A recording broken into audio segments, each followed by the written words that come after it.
असं आहे की आढळराव पाटील यापूर्वी राष्ट्रवादी काँग्रेसमध्येच होते, पण मधल्या काही वर्षामध्ये त्यांनी थोडं पक्षापासून बाजूला जाऊन खासदारकीची निवडणूक लढवली. 3 वेळाला ते सक्सेसफुल झाले आणि आता या सगळ्या बदलत्या राजकारणामध्ये शिरूर लोकसभा मतदारसंघामध्ये त्यांना उमेदवारी देण्याचा आमचा प्रयत्न आहे आणि त्यासाठीच आज प्रदेशाध्यक्ष आणि नामदार अजितदादा हे दोघेही दुपारी मंचरला येणार आहेत आणि 4 वाजता त्यांचा पक्ष प्रवेश होणार.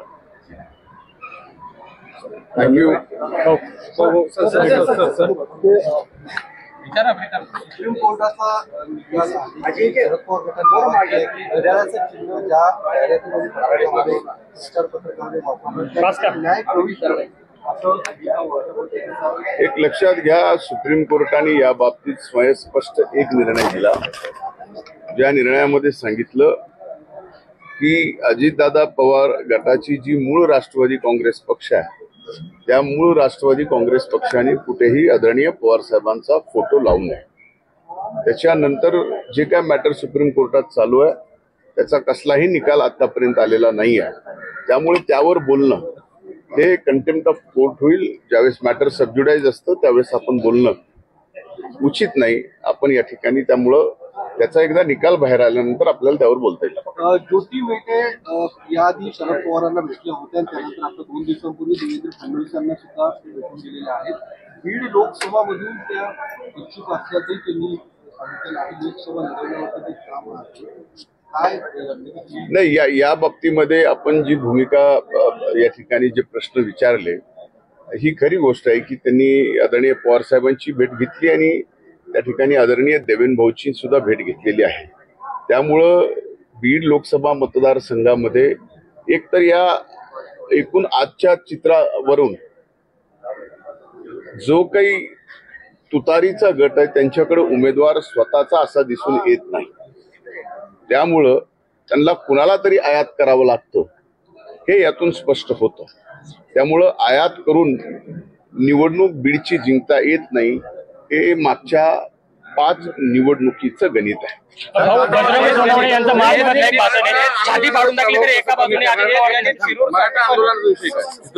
खूप अजूनही उमेदवार देणार म्हणतायत आणि सातत्याने तिथे जातीवादाचे आरोप. लक्षात घ्या की त्या आरक्षणाच्या मुद्द्यावर आमच्यासारखे अनेक जण 1998 पासून या आरक्षणाच्या चळवळीमध्ये अमराठा असून सुद्धा मराठा आरक्षणाच्या चळवळीच्या बाजूने राहिलेलो आहोत.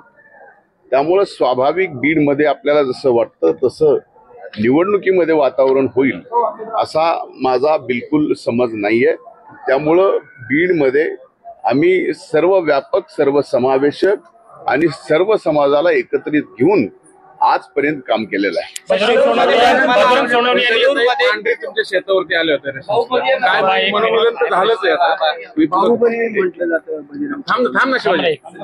एक लक्षात घ्या की माझ्या गावी नात्र्याला म्हणजे आमच्या जन्मगावी माझ्या घरी स्वतः पंकजाताई आल्या.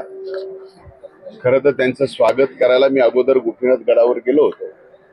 अभूतपूर्व स्वागत परळी विधानसभा मतदारसंघातल्या मायबाप जनतेने या ठिकाणी केलेलं आहे आणि स्वाभाविक आहे की ही 2009 नंतर माझ्या दृष्टीनं हा एक भावनिक प्रसंग आहे.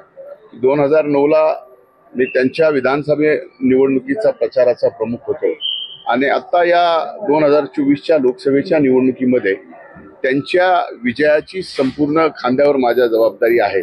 बीड जिल्ह्यातल्या मायबाप जनतेच्या आशीर्वादावरती त्यांना देशाच्या सार्वभौम सभागृहामध्ये देखण्या विजयानं पाठवायचं असा आम्ही सर्वांनी निश्चय बांधलाय. त्याला अनुसरूनच माझ्या आईचं दर्शन घेण्यासाठी त्या माझ्या घरी आल्या होत्या आणि होळीचा दिवस होता. त्यामुळे स्वाभाविकच अनेक वर्षानंतर त्यांनी माझ्या घरी येणं केलं होतं आणि तो भी एक भावनिक क्षण माझ्यासाठी आणि माझ्या आईसाठी होता. त्यामुळं अनेक गोष्टी पण राजकारणापलीकडे बऱ्याचशा गोष्टी तिथे झाल्या. सर बीड मधले तुम्ही सांगितलं, बीडचं उदाहरण तुम्ही दिलं, पण शिरूर मध्ये पण तशीच परिस्थिती, तुम्हाला आयात उमेदवार करावा लागला. एक लक्षात घ्या, माझ्या प्रश्नानंतर तुम्हाला हा उपप्रश्न सापडणं स्वाभाविक, त्याला जर्नलिझम म्हणतात. एक लक्षात घेतलं, असं नाहीये की आमच्याकडे उमेदवार नाही, पण त्या ठिकाणी निवडून येणारा उमेदवार या बाबतीमध्ये विचारपूर्वक निर्णय घ्यावा लागतो आणि त्यात तो निर्णय घेतलेला आहे. बीडची परिस्थिती अशी आहे की कुणीही उमेदवार सापडला तर निवडून येण्याच्या बाबतीमध्ये कुणाचीही खात्रीलायक परिस्थिती तुम्हीही सांगा तशी आहे का? तर नाही आहे.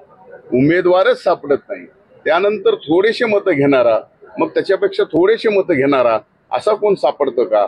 अशा पद्धतीचं जे बीडमध्ये चालू आहे ते मला सांगायचं होतं. याच्यावर आणखीन उपप्रश्न तुमच्या मनामध्ये दोन निर्माण होऊ शकतात. शिरूरमध्ये पण तसंच काय होईल? आता मला शिरूरचं आत्ता सांगता नाही. बजरंग सोनवणे यांचा मार्च मधलं एक भाषण आहे, माझी छाती पाडली, ते एका बाजूने अजितदादा दिसतील, एका बाजूने धनंजय मुंडे दिसतील, पण एप्रिलमध्येच ते डायरेक्ट पवार साहेबांकडे कदाचित जून मध्ये पुन्हा त्या छातीमध्ये धनंजय मुंडे अजित पवार दिसतील.